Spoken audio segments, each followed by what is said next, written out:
Welcome to the Deep Dive. Today we're embarking on a journey into a recent past that might profoundly challenge your current understanding of a nation that, well, consistently makes headlines. I want you to just cast your mind back for a moment and truly imagine a scene from a country you might not expect.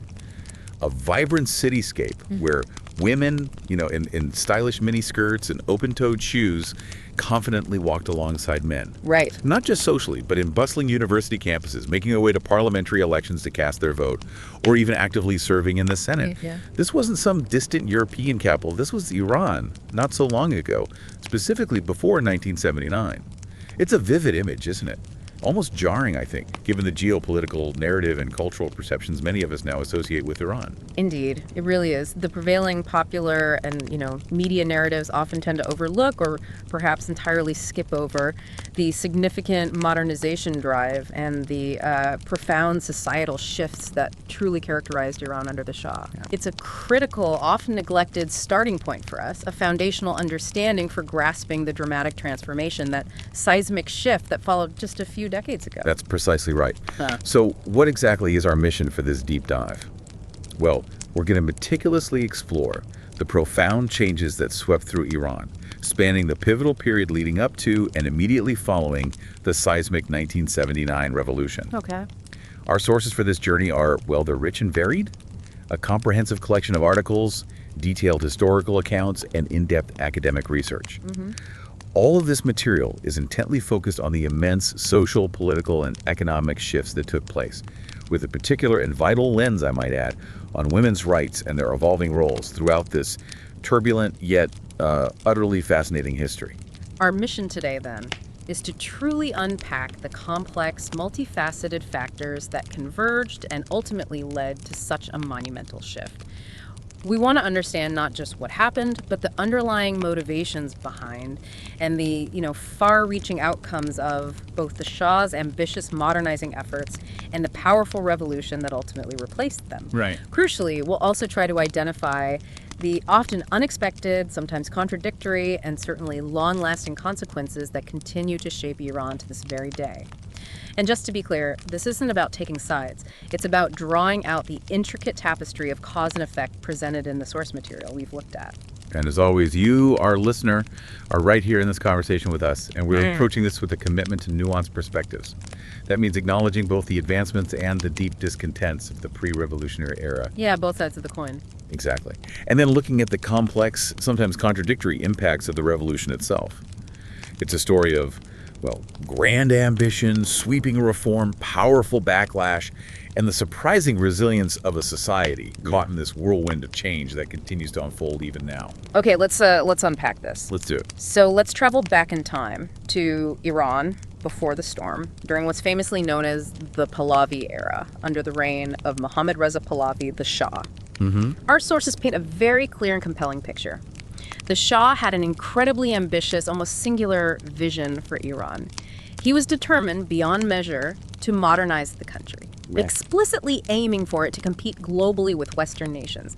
This wasn't just about economic development, It was about a wholesale societal and cultural transformation, a reshaping of national identity. Yeah, he looked quite deliberately to modern Turkey under Ataturk as a powerful inspiration, fostering a sense of fervent progress and national pride within Iran that mirrored the secular westernizing path Turkey had taken decades prior. What's truly fascinating here is how deeply and deliberately this modernization vision permeated, like every layer of society, particularly impacting the roles and rights of women. Education, for example, was an absolutely huge focus. Foundational, really. Foundational, exactly. Seen as foundational to a modern Iran. Women were not just passively encouraged, but actively supported, sometimes even mandated, in pursuing education at all levels, from primary school right up to university. And this led to a truly significant expansion of educational opportunities for women across the country, fundamentally altering their prospects. And it wasn't just about access. Crucially, men and women mixed freely in public and academic spaces, collaborating in classrooms, sharing research in laboratories, walking together on university quads. This was a society actively opening up in ways that were, at the time, quite progressive for the region, you have to say. Absolutely. And a truly monumental step in women's rights, a direct result of this modernizing drive, was the granting of women's suffrage. On February 26, 1963, Iranian women gained not only the right to vote, but also the right to be elected into parliament. Which was huge. Huge. And this wasn't merely some top-down decree just handed down by the Shah. Our sources really highlight that this was the powerful culmination of persistent, decades-long efforts by truly tenacious Iranian women's rights organizations. Right. We're talking about powerful and influential groups like the Organization of Iranian Women, the Women's Party, the Women's Democratic Organization, and the Women's Progressive Movement. These were dedicated activists who organized, campaigned, pushed for this fundamental change. And they succeeded. They succeeded, altering the political landscape forever. And the impact was almost immediate, wasn't it? It demonstrates a societal readiness for such a change, at Right. least within certain growing segments of the population. In the parliamentary elections held later that very same year, 1963, 6 women were elected to parliament, a tangible and visible sign of their newfound political power. Oh, right, straight away. Straight away. And to further emphasize the Shah's commitment to this shift, or at least the image of it, 2 other prominent women were directly appointed to the Senate by the Shah himself. This wasn't just symbolic representation, it was tangible political power and influence, Women were actively participating in drafting legislation, shaping national policy, engaging at the highest levels. Yeah, and beyond politics, the Shah and his wife, Faradiba, they famously adopted Western dress as a very public statement of their modernizing intentions. But he didn't stop there. He went a step further, mandating that all government employees, both men and women, adhere to a Western dress code. Yeah. But here's where it gets really interesting and quite radical, maybe even controversial for the time and region. Yeah. The traditional Islamic headscarf, the hijab, was actually outlawed from being worn in public spaces. Wow. Outlawed. Outlawed. Think about that for a moment. A government actively banning a traditional religious garment in public. This was a direct, top-down imposition that many saw as a bold step towards secularism, but for others it was certainly too much, too fast. An infringement on deeply held religious and cultural practices. And this rapid top-down approach, particularly on such sensitive cultural and religious matters, indeed stirred early and potent opposition. Ayatollah Ruhollah Khomeini, a figure who was then just rising as a powerful opposition leader. Right. He famously led vehement protests specifically against women's suffrage and, by extension, the broader secularizing reforms. He controversially compared voting rights for women to prostitution. Which is just shocking. Utterly shocking, yeah. Ugh. A comparison designed to completely delegitimize the very concept of female political participation within a religious framework. In hindsight, this was a chillingly clear prelude to his future role and the stark ideological direction he would eventually take Iran. Definitely highlights that fundamental clash. Exactly. A deeply rooted clash brewing beneath the surface of the Shah's ambitious and, well, often relentless modernization drive. Yes, and that ideological clash deepened significantly with what became known as the White Revolution, which spanned from 1963 to 1979, running concurrently with many of the social reforms we've just discussed. This was the Shah's ambitious, comprehensive land reform and modernization program, again, implemented in a very top-down fashion. While it aimed for widespread economic progress and social equity, our sources indicate inadvertently alienated significant sectors of society, especially the powerful Shia clergy. How so? Well, for instance, the land redistribution component stripped power and wealth from traditional landlords, many of whom were closely tied to religious institutions, and derived significant income and influence from their vast land holdings. Ah, okay. Hits them in the pocket. Precisely. And other reforms, like profit sharing for workers and industries, also challenged long-standing economic structures that often had clerical oversight or influence. Yeah. It's exactly what you said earlier about too much, too fast changes that didn't just alter laws, but fundamentally disrupted established social, economic, and religious hierarchies. Right. And Khomeini was very vocal against these. Extremely vocal. His criticism of these reforms, including the land redistribution and the women's rights advancements, ultimately led to his exile in 1964.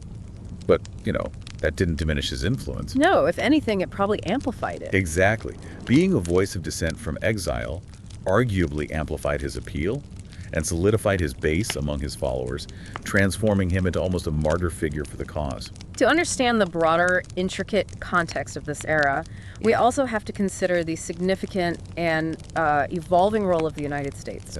By the late 1960s and early 1970s, as the U.S. became increasingly and deeply involved in the Vietnam War, it adopted what was known as the Nixon Doctrine. Right. This doctrine essentially delegated regional security responsibilities to allied states capable of maintaining stability in their respective areas, rather than direct American military intervention. And Iran, under the Shah, became a strategically vital regional policeman in the Persian Gulf. A bulwark against Soviet influence. Precisely. And a guarantor of oil flow, crucially. And this designation had immediate, truly massive, and far-reaching consequences for Iran's economy and society, didn't it? Oh, absolutely. This role led to an enormous, almost unimaginable increase in Iran's defense budget. The numbers are staggering. They really are. Our sources indicate it soared by approximately 800% over just 4 to 5 years. We're talking from roughly $1.4 billion in 1970 to over $10 billion by 1974. Wow. 800%. Think about the sheer scale of that spending. Billions flowing into advanced weaponry, like F-14 fighter jets, sophisticated missile systems. What does that do to a developing nation still grappling with widespread poverty? Well, it made Iran the Pentagon's top foreign military sales client, that's for sure. But while the Shah saw this as absolutely essential for projecting regional power and securing his regime against perceived threats... Internally and externally. Right. Our sources indicate that this rapid militarization, while impressive on paper, came at a tremendous, almost hidden cost. It diverted critical investment from vital civilian infrastructure, from crucial education programs, from much-needed social services. Creating that deep sense of resentment. Exactly. It fueled perceptions of a vast disconnect between the ruling elite and the everyday masses, a dangerous chasm that would later become a major fissure point for the revolution. The economic consequences were, as you say, dire and multifaceted. This rapid militarization, coupled with an overly ambitious economic development program that wasn't adequately managed. It contributed directly to severe economic instability. You saw spiraling inflation, which drastically eroded the purchasing power of ordinary Iranians, making basic necessities unaffordable. This was compounded by mass migration from impoverished rural areas to overcrowded cities as people desperately sought economic opportunities that often just didn't materialize, leading to mushrooming slums and huge social strains. And alongside this economic turmoil, the regime got more authoritarian. Increasingly so, yes. In its attempts to control dissent, opposition voices faced arbitrary arrest and brutal torture by Savak, his secret police. Notorious. Their methods were notorious for pervasive surveillance and systemic brutality, creating this atmosphere of widespread fear that effectively silenced many dissenters for a long time.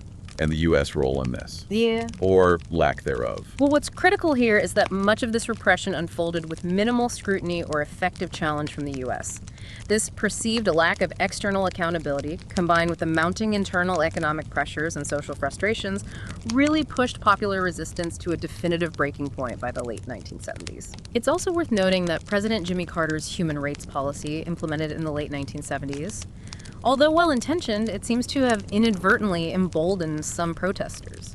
How so? They saw this policy as maybe a glimmer of hope that the U.S. might pressure the Shah for reforms, giving them renewed courage to voice dissent, hoping for a more open government, only to be met with further repression, which just fueled more anger. So the stage was definitively set.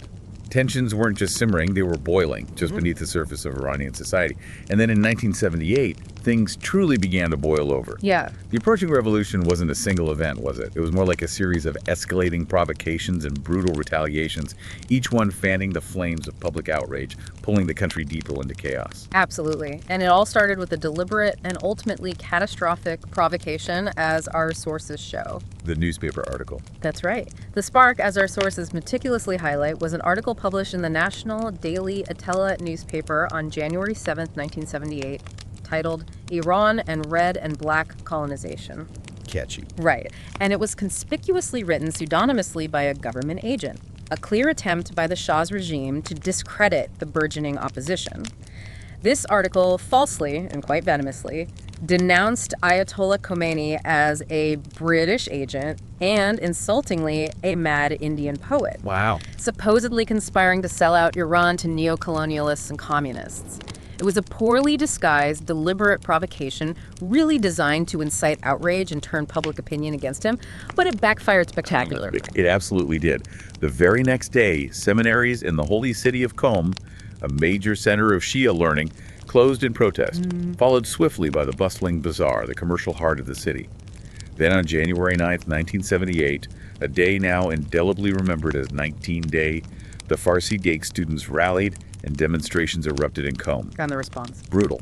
The Shah's security forces responded with truly disproportionate force, firing live ammunition directly into the unarmed crowd to disperse them.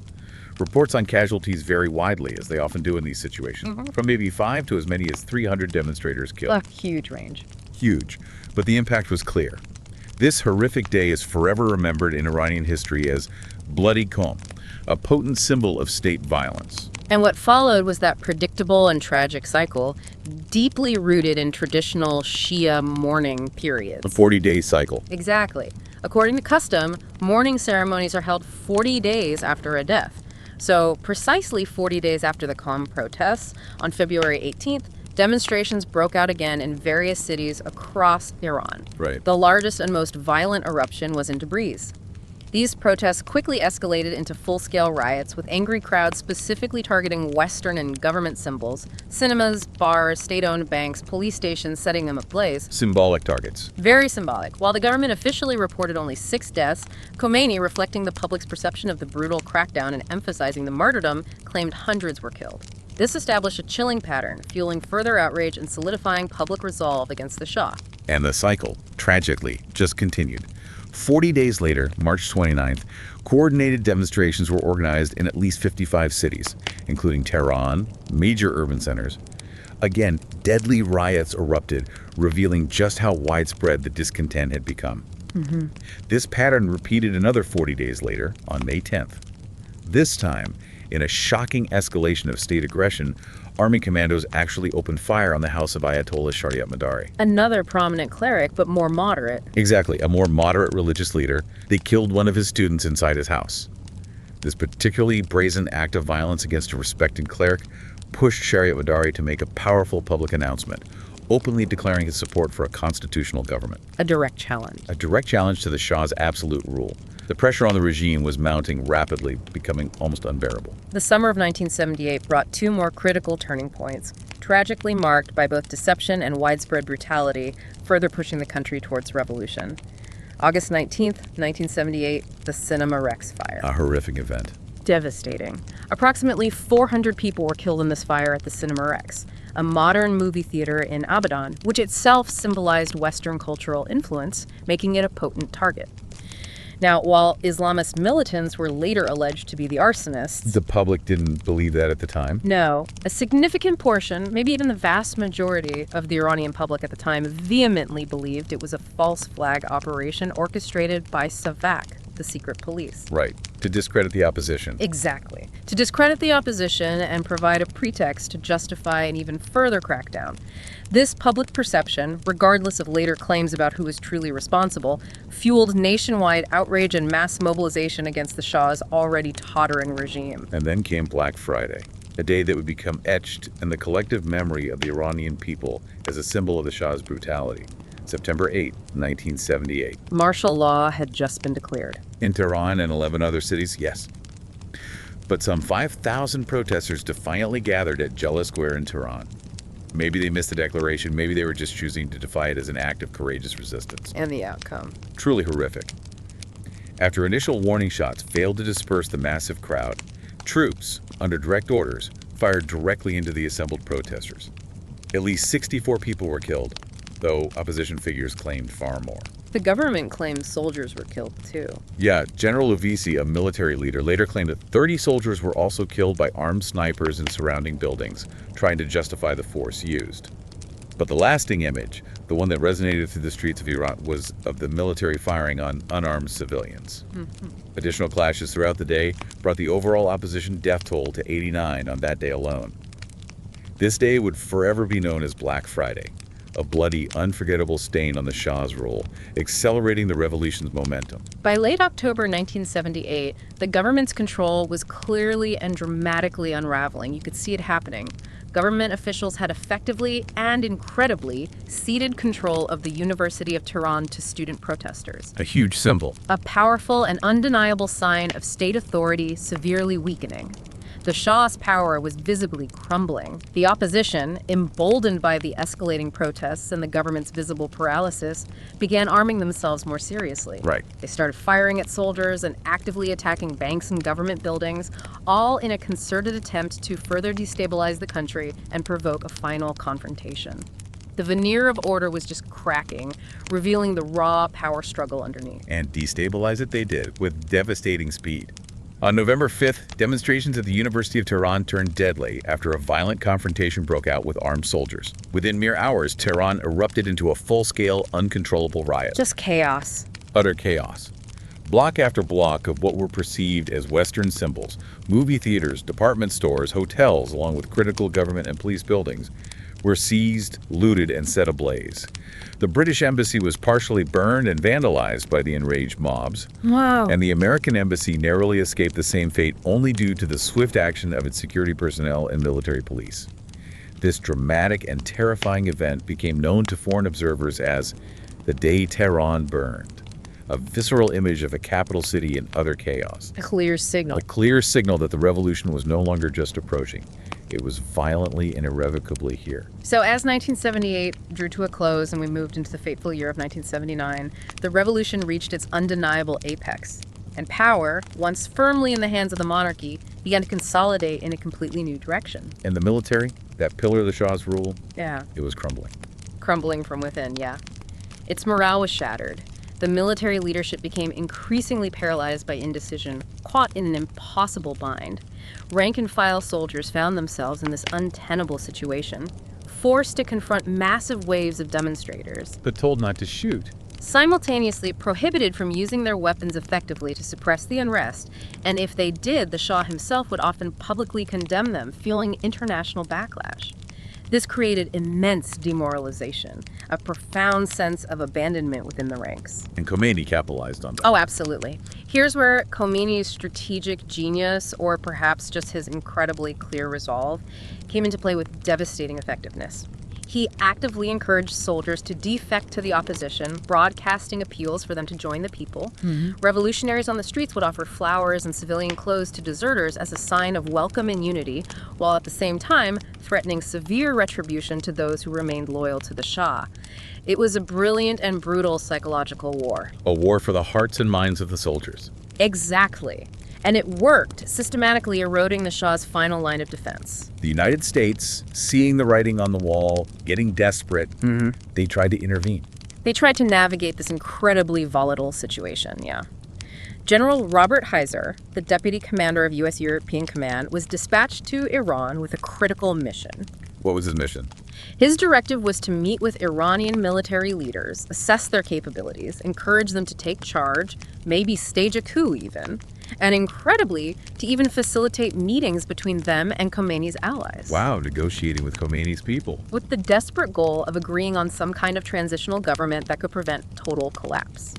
But for the Shah, Heiser's mission was the ultimate betrayal. He felt abandoned. Completely. He felt, quite understandably, that the U.S., his long-standing ally and protector, no longer supported him, that they were actively orchestrating his downfall by negotiating with his enemies. This profound feeling of abandonment pushed him towards his inevitable decision. And so, on January 16th, 1979, after weeks of escalating internal pressure and this perceived external abandonment, the Shah finally left Iran. The pivotal moment. The pivotal moment. The symbolic and practical end of his reign, marking the effective collapse of the monarchy. His departure immediately created a power vacuum, which was briefly filled by Shapur Bakhtiar's premiership. A last-ditch effort. A last-ditch effort to establish a civilian government and prevent an absolute clerical takeover. But Bakhtiar's government was short-lived, lacking both legitimacy and popular support. Because then, the truly defining moment of the revolution occurred. A moment that electrified millions across Iran and sent shockwaves around the world. Ayatollah Khomeini returned to Iran from his exile. February 1st, 1979. His plane touched down in Tehran, greeted by millions of ecstatic followers. His return cemented the revolution's religious leadership and signaled the final, irreversible shift in power. What followed were swift, intense armed battles in the streets between remaining loyalist forces and the revolutionary militias. Leading to the rapid and decisive collapse of the monarchy. It was a swift, almost breathtaking end to centuries of monarchical rule, culminating in the formal establishment of a new order. What's fascinating to observe in the immediate aftermath, and a subject of intense debate among scholars, is the revolution's true nature as it consolidated power. Right, because it started broader, didn't it? Exactly. Some observers argue that what began as an authentic and broad-based anti-dictatorial popular movement, one built on a wide coalition of all anti-Shah forces, from secular nationalists and Marxists to various religious groups, was swiftly and decisively transformed into an Islamic fundamentalist power grab. Many factions within that initial revolutionary coalition initially believed that Khomeini, given his age, mid-70s, his long exile, they thought he would serve primarily as a spiritual guide. Right. A moral compass for the new Iran, not a direct, absolute ruler. They even point to his own statements made during his exile, like, the religious dignitaries do not want to rule. But events overtook that idea. Completely. As events unfolded, nobody could deny his unanimous central role in galvanizing the revolution and mobilizing the masses.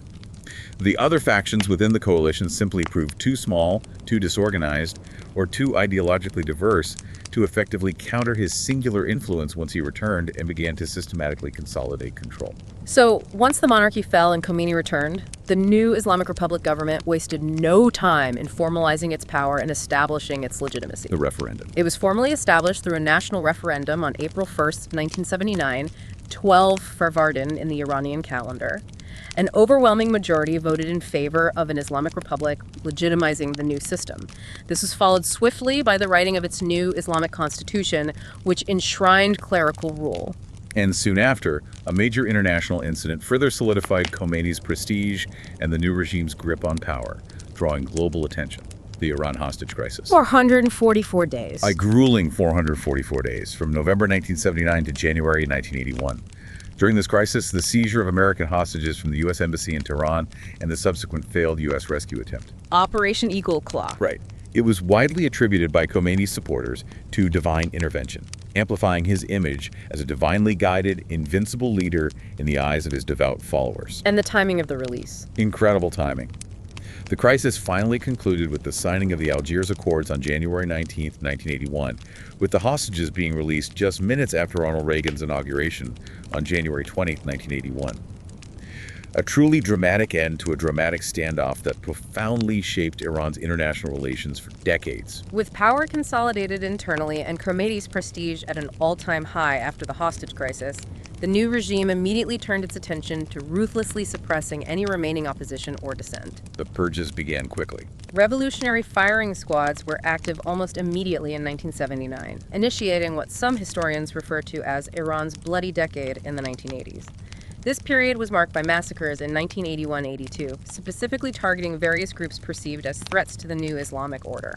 Who were they targeting? Monarchists, secularists, left-wing groups like the Tudeh Party and the Mujahedin Khalq (MEK), and even other Islamist factions that did not align with Khomeini's hardline interpretation. Non-Islamist newspapers were systematically shut down, stifling independent media. Political parties. Political parties like the Muslim People's Republican Party, associated with Ayatollah Shariat Madari and the Islamist left, were systematically suppressed, their leaders arrested or executed.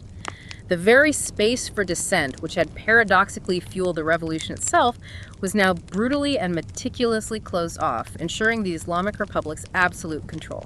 And this suppression extended deeply and tragically into social policies, with particularly harsh and swift consequences for homosexuals. Yeah, our sources explicitly state that Ruhollah Khomeini himself called for homosexuals to be exterminated in 1979, effectively legitimizing state-sanctioned violence. Exterminated, chilling word. It is.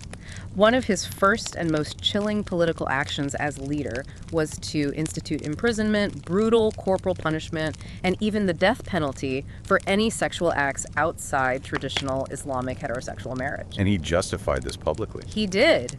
In a truly chilling 1979 interview with the New York Times, when asked to justify state-sanctioned shootings of homosexuals, Khomeini chillingly compared them, along with other adulterers, to gangrene, thieves, and murderers. Good grief. Articulating a worldview that categorized non-heterosexual individuals as a moral disease requiring eradication for the health of the Islamic society.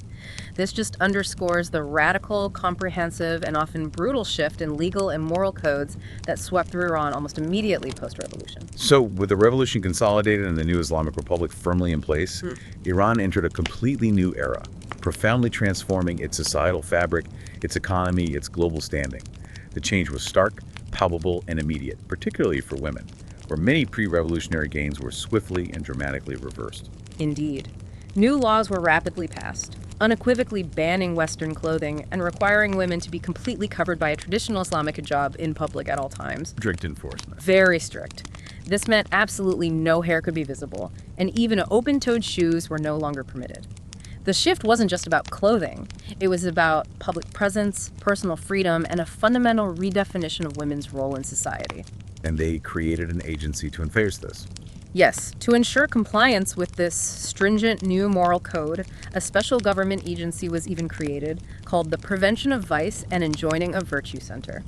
This agency dealt exclusively with women found to be in violation of this moral dress code, enforcing it with stern warnings, fines, and even arrests. Wow. The enforcement was severe and pervasive.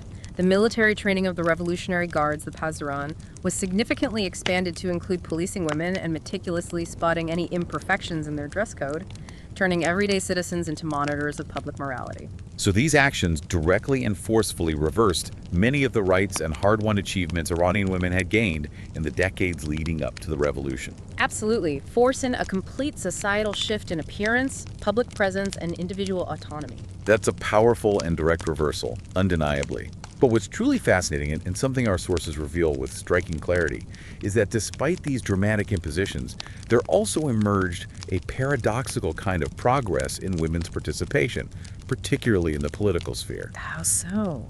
Well, some scholars argue that the intense politicization and widespread mobilization of women during the revolution itself, their visible, active participation in massive demonstrations and protests that brought down the Shah, made it incredibly difficult, almost impossible, for the new regime to completely push them out of the public and political spheres afterward. Ah, okay. Their newfound public voice couldn't just be silenced. Exactly. However constrained it became, it couldn't simply be silenced entirely. Right. The revolution, ironically, resulted in what some authors describe as an unprecedented opening for Iranian women into politics, primarily through their direct participation in the revolutionary demonstrations and through the new expanded act of voting. Which the new regime promoted. Which the new regime heavily promoted as a sign of its popular legitimacy. This mass mobilization had a lasting impact on their political participation, even under the new, often restrictive regime. What's more, some women, like Marzi Hadichi, a former guerrilla fighter, she even became part of the inner circle of the new regime's leaders, demonstrating a path to influence for certain women who aligned with the revolutionary ideals. And the unique circumstances of the revolution itself played a role. They did. Things like martial law, widespread curfews, closed workplaces. They inadvertently shifted political discussion from public forums into the homes. Ah, interesting. In these private spaces, women actively engaged with news, debated media reports, and participated in intense political discourse alongside their male counterparts, far from the watchful eyes of the state. Women's home gatherings, in particular, became absolutely crucial for exchanging news, sharing anecdotes, discussing developments when official coverage was distrusted or simply unavailable. Turning homes into political hubs. Essentially, yeah. Vital hubs of information and informal political organizing. So, you have this incredibly complex picture. Even with the imposition of strict social codes and the reversal of many personal freedoms, new, often unexpected avenues for engagement and influence paradoxically opened up. Right. And surprisingly, since the revolution, our sources indicate that university enrollment for women and the number of women in the civil service and higher education have actually risen significantly. That is surprising. Isn't it? Suggesting a continued, even increased presence in public life and professional fields. Our sources confirm that several women have also been elected to the Iranian parliament, the Maizos, demonstrating that while the parameters of their participation changed, their presence in legislative bodies persisted. It was a truly complex picture, showing that even within restrictive frameworks, agency can emerge and evolve. And this agency continues today, doesn't it? With young religious and secular women engaging in what our sources describe as informal and spontaneous individual acts of resistance against compulsory hijab. Right, not necessarily organized protests. But powerful individual statements of defiance, from subtly looser headscarves to vibrant non-traditional colors. Furthermore, the women's press in Iran serves as a vital, persistent platform, openly criticizing the subordinate status of women in the Islamic Republic and actively calling for the modernization of family law. Showing a continuous, evolving struggle for agency and rights within the current framework. Definitely. Okay, shifting our focus now to the economic impact. The picture here is, as you aptly described earlier, incredibly complex and often contradictory. Yes. In nominal terms, looking just at the face value numbers, Iran's gross domestic product, or GDP, grew significantly from approximately $90 billion in 1979 to around $386 billion in 2015. Okay. Similarly, nominal GDP per capita saw an increase from about $2,290 in 1979 to $5,470 in 2016. So on the surface, growth. There's a but. There's a big but. If we peel back that superficial layer of nominal growth and look at real gross national income, GNI per capita, which adjusts for purchasing power and inflation to give a more accurate picture of actual living standards, the story is quite different. And rather sobering. Very sobering. In constant international dollars, Iran's real GNI per capita decreased significantly after the revolution, and particularly during the devastating Iran-Iraq War. It plummeted from $7,762 in 1979 to a mere $3,699 in 1989. Wow, less than half. Less than half. And despite 3 decades of reconstruction and the rise in oil prices in the 2000s, it had still not reached its 1979 level by 2016, recovering only to about $6,751. That's a crucial distinction, isn't it? It highlights that nominal growth, which can be easily inflated by currency changes or oil prices, doesn't always reflect actual improvement in the everyday living standards of the people. Exactly.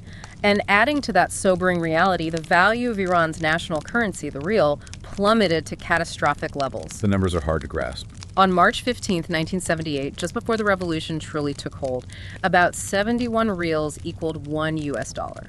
By January 2018, it took a staggering 44,650 rials to equal $1. 44,000. An astonishing, almost unimaginable devaluation. Huge direct implications for purchasing power, economic stability, the ability of ordinary Iranians to afford imported goods or save for the future. It reflects deep structural economic challenges exacerbated by sanctions and internal policy choices. Despite these significant economic challenges and the devastating impact of the Iran-Iraq War, the economy has become slightly more diversified since the revolution, moving marginally away from total reliance on oil and gas. Slightly being the operative word. Right. However, as of 2010, 80% of Iran's GDP was still heavily dependent on oil and gas revenues, indicating that this diversification remains largely superficial, or at least hasn't fundamentally changed the core reliance. And international surveys also consistently highlight persistent challenges in transparency and ease of doing business, which deter foreign investment and foster internal inefficiencies. The rankings aren't great. No. For example, Transparency International ranked Iran 136 out of 175 countries for transparency in 2014, signaling widespread concerns about corruption and accountability. And the World Bank ranked it 130th out of 189 countries for ease of doing business in 2015, indicating significant bureaucratic hurdles and an unfavorable business environment. So these figures collectively point to ongoing structural issues within the economy that continue to hinder its full potential and impact the daily lives of its citizens. Definitely. Okay, on the human development front, though, which encompasses factors like health, education, living standards, there have been some undeniable and positive gains, particularly in fundamental areas. Yes, literacy, for instance, has continued to increase significantly under the Islamic Republic.